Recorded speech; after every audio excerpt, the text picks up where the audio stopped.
Bank খাতকে পঙ্গু করে দেওয়ার অন্যতম হোতা তাফরিদ কটন মিলের এমডি শেখ সামিউল এবার দেশ থেকে পালানোর পায়তারায়। করেছেন 150 কর্মকর্তা কর্মচারীর বেতন ও ট্যাক্সের 2 কোটি টাকা আত্মসাৎ। রয়েছে নারী কর্মকর্তাদের যৌন হয়রানির অভিযোগও।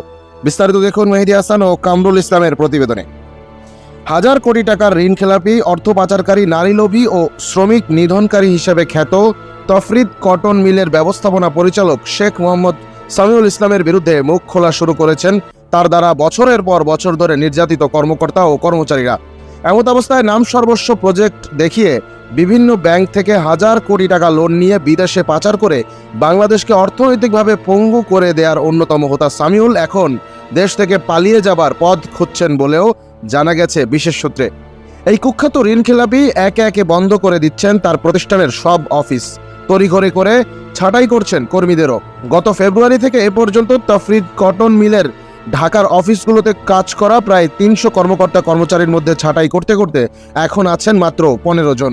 ওদিকে বিভিন্ন ব্যাংকে প্রভাব খাটিয়ে ভুয়া ফ্যাক্টরি দেখিয়ে বাড়তি 1000 কোটি টাকা লোন নিয়ে তা বিদেশে পাচার করে এখন কৌশলে সব অফিস বন্ধ করে দিয়ে পালিয়ে যাবার পায়তারা করছেন সামিউল। এমন অভিযোগ খোদ প্রতিষ্ঠানটিতে কাজ করে আসা সাবেক কর্মকর্তা কর্মচারীদের।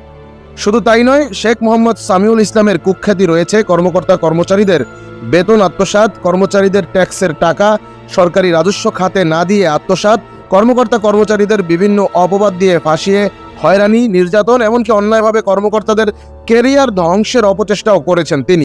আপনি যদি মানুষকে ঠকাতে চান তাহলে ওনাকে আপনাদের গুণ মানতে হবে। ওনার কাছে আপনাকে ট্রেনিং দিতে পারবেন কীভাবে মানুষকে কতভাবে ঠকানো যায়, ট্রেনিং নেওয়া যায় এবং মানসিকভাবে অত্যাচার করা যায় এবং নির্যাতন করা যায়। আর শারীরিক আমি নাই বললাম, কেউ টর্চারিং এ যদি কেউ চলে যেতে চায় 3 মাসের স্যালারি তাকে রেখে চলে যেতে হবে।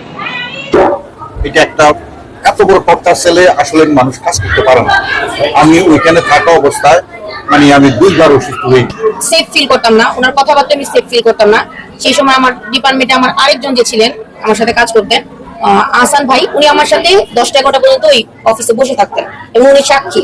উনি আমাকে অহেতুক অন্যান্য কথা বলে উনি আমাকে হ্যাসেল করতেন। ভুক্তভোগী কর্মকর্তা কর্মচারীদের দেয়া তথ্য মতে শেখ মোহাম্মদ সামিউল ইসলাম বিগত কয়েক বছরে তাফরিদ কটন মিল লিমিটেডের 150 জন কর্মকর্তা ও কর্মচারীর 1,10,00,000 টাকা বেতন আত্মসাৎ করেছেন। এছাড়া কর্মকর্তা ও কর্মচারীদের বেতন থেকে কর্তন করা মোট 80 লক্ষ টাকা ট্যাক্স হিসেবে সরকারি রাজস্ব খাতে জমা দেওয়ার কথা থাকলেও পুরো টাকাই ভরেছেন পকেটে। এছাড়া তাফরিদ কটন মিলসের ঢাকা অফিসে কর্মরত নারী কর্মকর্তাদের যৌন হেনস্থার অভিযোগও রয়েছে লম্পট সামিউলের বিরুদ্ধে। ভুক্তভোগী নারী কর্মকর্তারা তার যৌন হেনস্থার শিকার হয়েও ভয়ে মুখ খুলতেন না। ভুয়া অ্যাসেট দেখিয়ে বিভিন্ন ব্যাংক থেকে নেয়া হাজার কোটি টাকার লোন ও কর্মকর্তা কর্মচারীদের প্রায় 2 কোটি টাকা আত্মসাৎ এবং পাচার ছাড়াও সরকারি রাজস্ব ফাঁকি দিতে বিদেশ থেকে জাহাজে আমদানি করা কটন মিলের কাঁচামাল বন্দরে খালাস না করে জাহাজে থাকা অবস্থায় বিক্রি করে ফেলতেন বরাবরই সরকারকে ফাঁকি দিয়ে আসা ধূর্ত শেখ সামিউল ইসলাম। দেশের টাকা পাচার করেই শুধু ক্ষান্ত থাকেননি তিনি, রাজধানীর গুলশান, উত্তরা সহ বিভিন্ন অভিজাত এলাকায় করেছেন একাধিক বাড়িসহ অজস্র গোপন সম্পদ। বর্তমানে একে একে তাফরিদ কটন মিলসের সব অফিস বন্ধ করে দিয়ে দেশ ছাড়ার পায়তারা করা এই অর্থ পাচারকারী শেখ সামিউল ইসলামের দ্বারা আত্মসাৎকৃত বেতন ও ট্যাক্সের টাকা ফেরত চান ভুক্তভোগী কর্মকর্তা ও কর্মচারীরা। তারা এ ব্যাপারে সরকারি হস্তক্ষেপ কামনা করেছেন।